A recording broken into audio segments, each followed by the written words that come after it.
Imagine walking into the city that once chased you out, but now you return with an army of 10,000, without wanting revenge. This is the incredible story of the conquest of Makkah, the day mercy defeated hatred. In the 8th year after Hijrah, a peace treaty between the Muslims and the Quraysh was broken. The Prophet Muhammad knew this was the moment to return to Makkah, not for war, but for justice. So he set out with 10,000 believers, moving quietly through the night.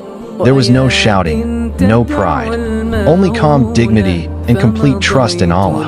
When the Quraysh saw the massive army, they froze. But something surprising happened. The Prophet entered Makkah without a fight. No houses were burned. No revenge was taken. Instead, he declared, "Whoever enters the Kaaba is safe. Whoever stays in their home is safe. Whoever stays in Abu Sufyan's house is safe." He then walked to the Kaaba, gently touched the black stone, and destroyed the idols one by one while reciting, "Truth has come, and falsehood has vanished." And the people who once tried to kill him, he forgave them all. The conquest of Makkah wasn't about power, it was about mercy, forgiveness, and the victory of truth.